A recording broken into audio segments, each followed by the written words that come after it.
Hi, it's Steve. Today we'd like to show you how to change the freezer door gasket on your refrigerator. It's a really easy job. All we're going to need is a number 2 Phillips screwdriver, a 1/4" nut driver, and a 5/16 nut driver, and maybe a utility knife. Let me show you how we do it. Now the first step in this repair will be to disconnect power to the appliance, so simply unplug it. We'll also want to turn off the inlet water supply, and the easiest way to do this repair is to remove the freezer door from the refrigerator itself. So you may wish to take the items out of the freezer and store them somewhere, or otherwise close it off to maintain the temperature.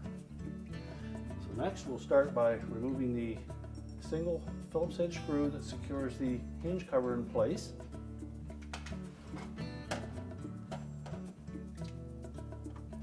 And then we'll disconnect the wire harness or harnesses, depending on your model.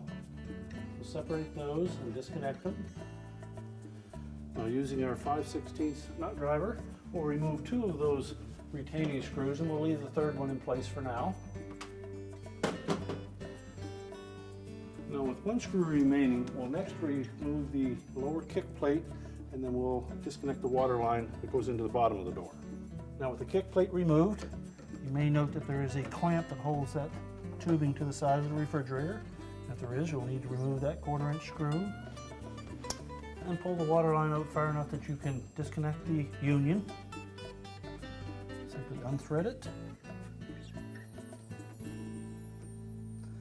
separate the union, pull the nut off the tubing as well as the clamp, and just set those aside. Now we'll remove the final screw from the hinge. And just lift up on the hinge, pivot it, put it onto the top of the door. And if you removed all of the items off of the door, you can then tilt the door forward. And then we're going to lift it straight up, which will allow that tubing to pull up through the bottom hinge.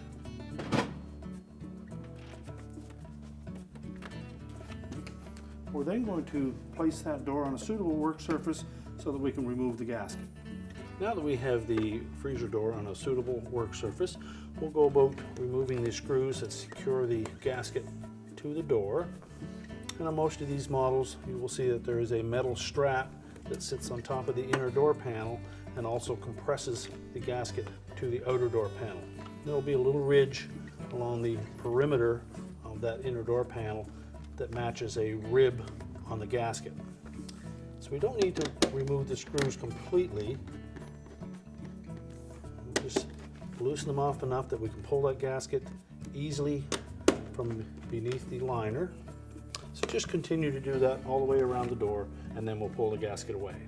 Now once we've loosened all the screws, we can then just peel that gasket out from beneath that inner door panel. Now these are the screws that we need to loosen.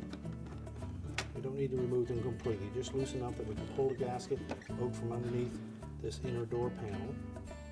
You'll note the raised edge on that inner door panel that matches up with a little rib on the gasket.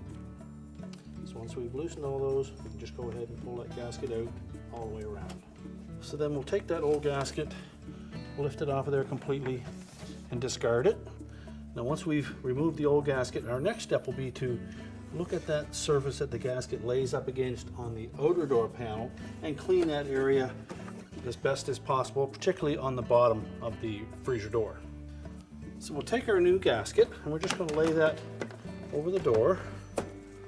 We want to make sure that we have the magnet side of the gasket facing us.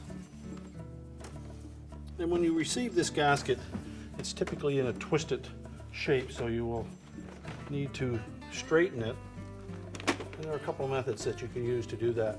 You can either use a hair dryer or a heat gun to gently soften that vinyl enough to straighten it out. Or something that we do on occasion is we'll put it in a clothes dryer and let it tumble on regular heat for about 5 to 10 minutes until it's nice and supple. And then we'll lay it against a metallic surface, such as the side of your refrigerator. Make sure it's square and flat and let it take its shape there, and then we can install it. Now when installing the gasket, we need to make sure that we have that raised rib on the gasket in underneath that door liner. So in some cases you may need to just lift up gently on that inner door panel, enough to get the gasket started, and push it firmly in underneath so that that rib is fully engaged in the inner door panel.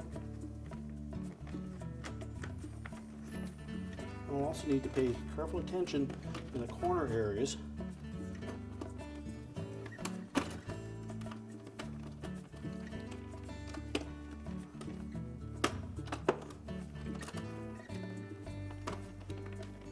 Just pull the corner out, away from the door, enough to fit it in.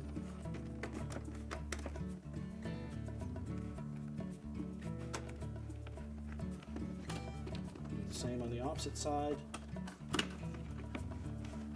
And then make sure that it's nice and square, it's not stretched.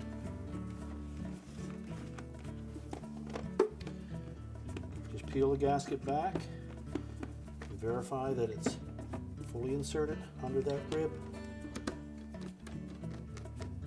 And then just tighten the screws gently at first until we have it fully in place and lined up.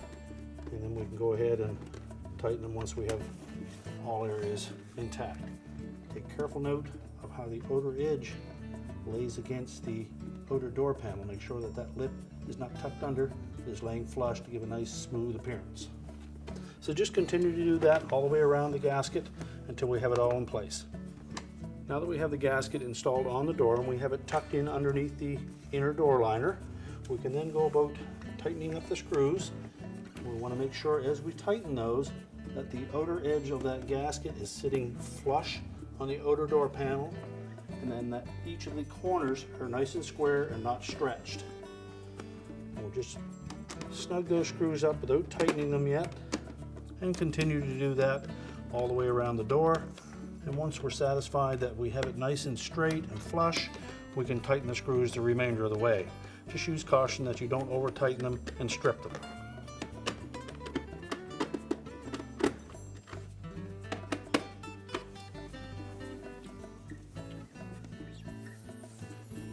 Now, once we have all of the screws back in place, they're all tightened down securely, we can then go about putting the door back onto the refrigerator. When reinstalling the door, you may wish to get some help in guiding that water line down through the opening in the hinge.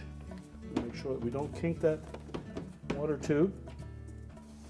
And once we have the door sitting on the bottom hinge, we can then pivot it into position. We'll rotate the top hinge into position as well.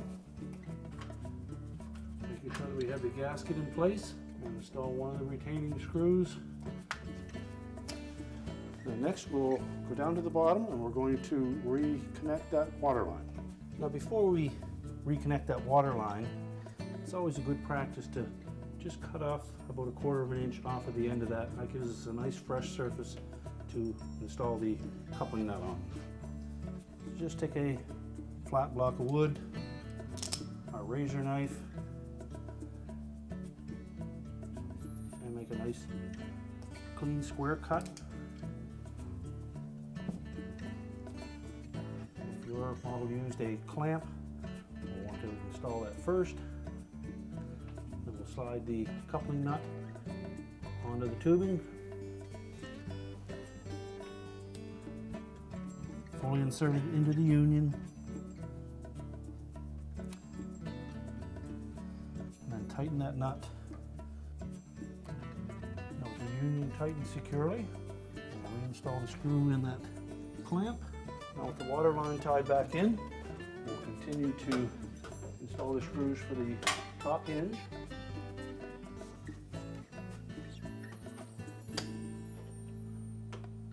Now to begin with, we'll just put these screws in snug. Then we're going to examine the gap in the door as well as the height of the door. And that will allow us to move that top hinge to make sure that we have an equal gap from top to bottom between the freezer door and the fresh food door. And once we've attained that proper gap, we can tighten those screws. We'll reconnect the wire harness.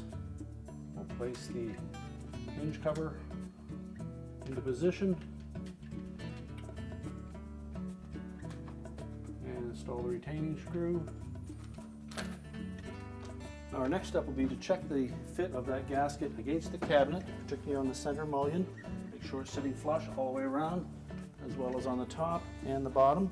And if need be, you may have to apply some pressure to hold that gasket tight for a day, or you may take a hair dryer or heat gun and just gently heat any spots that are deformed. We're using caution not to damage the liner. Once we've ensured that we have a nice tight fit, we'll push the refrigerator back into place, we'll turn on the water supply, reconnect the power, and our repair is complete.